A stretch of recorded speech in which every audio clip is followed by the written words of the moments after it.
자, 질서 유지하는 역할을 하죠. 자, 그러면 자, 질서 유지는 뭘 말한다? 뭐 해야 돼요? 자, 횡단보도 무단횡단해. 무단횡단해. 그럼 경찰이 뭐라 그래? 하지 마! 라고 할 거 아니야. 그래 우리가 이제 통상 자, 명령 강제라고 하는 행정적인 조치가 취해질 수밖에 없겠죠. 그게 이제 바로 질서 유지를 한데 필요한 수단들이야. 맞죠? 그러니까 질서 유지를 하려면 뭐가 필요해요? 명령 강제야. 명령하고 강제를 해줘야 돼. 그러면 다시 한번 생각해보게. 자, 명령하고 강제하는 이런 기관들이 비단 경찰밖에 없습니까? 또 있죠? 왜 있어?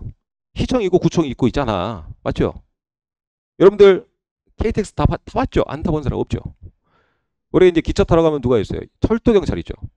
자, 그 사람들도 하는 역할이 뭡니까? 명령 강제하잖아. 우리가 이제 그 철도 역사에서 이제 그 난동 부린 사람들 질서 유지를 시키잖아요. 우리가 이제 또 바다에 나가면 해양수산부가 불법 어업을 하는 선박들을 이렇게 명령 강제하고 단속까지 합니다. 경찰 아니죠, 근데 해양수산부는. 해양수산부 공무원들, 소속 공무원들, 경찰은 아니죠. 그래서 이 옛날에는 이 질서 유지를 하는 수단들이 모두 경찰이 했다면, 일개 공무원이 다 했다면 이걸 또 분리시켜 놓은 거야. 어떻게? 일반 경찰이 해야 될 일들과 그리고 일반 공무원들, 여기 일반 공무원 할게요. 자, 일반 공무원 혹은 기타가 해야 될 사람들이 해야 될 일을 이렇게 구분시켜 놓은 거예요. 알았나? 그러니까 다시 한번 생각해 보면 철도에서 난동 부리는 사람들을 제압하는 일들까지 예전에는 경찰이 일반 경찰이 했다면 경찰이 하는 업무가 너무 많아지니까 모두 다 처리할 수 없겠죠. 자, 그래서 일반 공무원들을 포함한 기타 등등이 해야 될 일들과 일반 경찰이 해야 될 일들까지 이렇게 세분화시켜 놓은 거예요. 알겠나? 자, 이것들이 바로 경찰이 이렇게 이제 하는 일들을 계속 분리 시켜 놓은 겁니다. 그래서 왼쪽부터 아주 먼 옛날부터 지금 현대까지 이렇게 분리가 된 거예요. 이게 학문적인 구분입니다. 알았나? 그럼 이론서 와서 자, 이론서에 이제 표 있는 내용도 보고 정리합시다. 자, 해양경찰의 개념인데요. 제가 앞에서 설명드렸던 내용 그리고 이론서에 기재된 내용들은 이거 이론상 개념입니다. 이론상 학자들이 개념 정리한 거야. 학자들. 이런 이제 경찰학의 시작은요. 주로 이제 그 대륙에서 시작을 했습니다. 대륙에서. 그래서 이제 이런 내용들은 자, 이 우리가 이제 그 독일 행정법학자들이 이런 내용들을 정리해서 구분을 좀 해놓은 거야. 참고로 좀 알아두고. 그죠? 그래서 처음에 사회 목적적 행정, 사회 목적적 행정과 국가 목적적 행정으로 이렇게 이제 구분했다 그랬죠. 그래서 자, 사회 구성원들을 이렇게 치안 유지를 하는 업무와 그리고 국가에서 해야 될 일들을 구분해 놓은 겁니다. 그리고 이제 요 사회 목적적 행정을 우리가 이제 내무 행정을 한다. 무슨 행정? 내무 행정. 참고로 우리나라에는 행정안전부가 이전에 내무부였다. 그렇죠?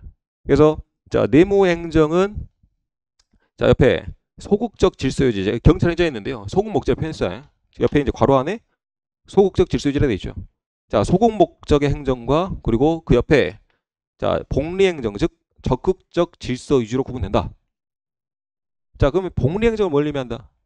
복리 행정은 없던 거를 새로 도입하는 거. 네, 없던 법을 새로 만들어내는 거. 그게 이제 복리 행정을 한다. 그러면 이제 지금의 현대에 있어서 경찰은 주로 소극 목적에 해당되겠죠.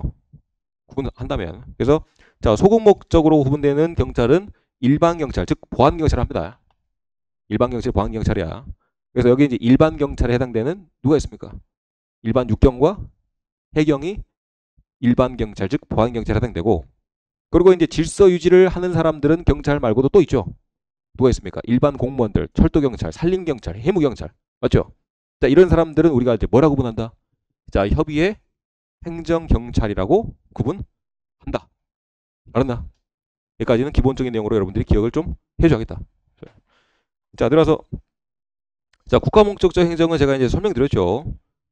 자, 나라 살림을 생기는 거 생각하는 거야. 그죠? 자, 외무, 자, 재무, 자, 군사, 사법 이런 것들이 바로 국가 목적적 행정에 해당된다. 자, 그러면 간혹 가다가 수험생들이 이런 질문하는 경우가 있어요. 선생님, 그 사법행정 같은 경우는 이것도 사회질서 유지에 해당되지 않습니까? 라는 친구가 있는데요.